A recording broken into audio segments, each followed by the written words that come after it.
Miles Saul Bloom, football, track, basketball, and baseball. Natural athlete who excelled in every sport he participated in. All-American basketball player at Syracuse University. Served valiantly in Europe during World War I. A renowned and much-loved doctor in the Binghamton for 4 decades. A vocal champion of all who were left behind because of their race or ethnicity. The class of 1909, Dr. Meyer Saul Bloom. And to present him tonight is Tom Rowe. I first heard of Saul Bloom probably about 15 years ago when this committee really was in its infancy of even being formed. We had a congregation of people that would meet throughout a myriad of names. People like Frank Bravito, Pete Wilson, Frank Beninati would often throw Saul Bloom. I'm going, who the heck is Saul Bloom? Most of us said that. And for years, the Saul Bloom story just kept evolving and nothing was ever done. So this past year, I took it upon myself to do a little research of Saul Bloom, and I found out that everything these gentlemen were talking about was true. He was Harry Brown, the longtime sports writer for the Norwich Sun in the 20s, 30s, and 40s, picked him as the quarterback on the silver anniversary team in the mid-20s because he said he never did anything cerebrally wrong on the football team. He was the point guard of the basketball team and went on to do the same at Syracuse, where he was an All-American.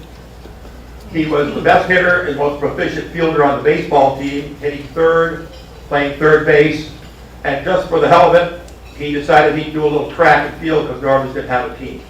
He went to Colgate University for invitationals, Hamilton College likewise, where he prevailed in the pole vault, the long jump, and the 100-yard dash.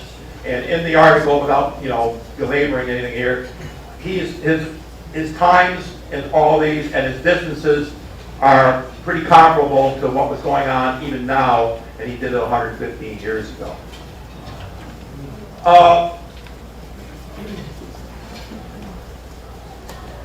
After the success at Syracuse, he went on and became a doctor, but he had to take a little back seat there because World War I called. And he served in the Army as a lieutenant in Europe for 2 years, and came back home, opened his medical practice in Binghamton around 1920, and served there with just great renown, generosity, and empathy to all his patients, taking in people who didn't have the money to pay and pay for it themselves. And during that time, he took it upon himself to challenge his alma mater because of their racial recruiting practices. And these practices are detailed heavily in a book called Leveling the Playing Field by David Mark, where he is, and it is something really interesting to look at and read because he was very, very instrumental in changing a lot of policies there as well.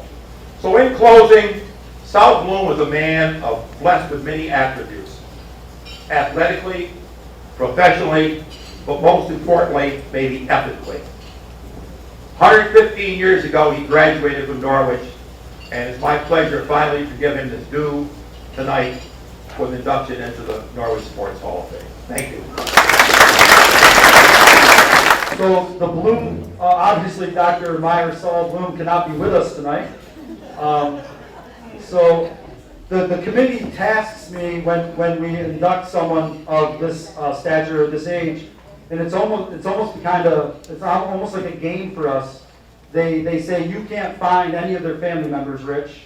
So the committee, when we decided that we were going to induct Dr. Bloom, challenged me to find them, and it took a couple Google searches and a few emails, and I actually found the Bloom family. They're kind of scattered all over the country.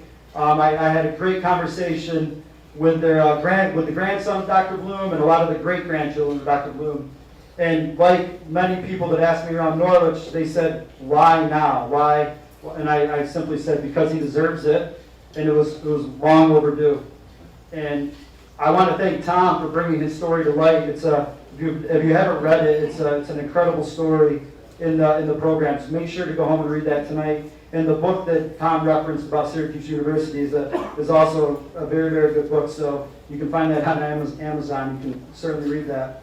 The Bloom family couldn't be here tonight. They were very humbled. They were excited. It was very special when his grandson said, I keep a picture of my grandfather, Dr. Bloom, on my desk, and he was my hero, and I look up to him every day, and he set a great example.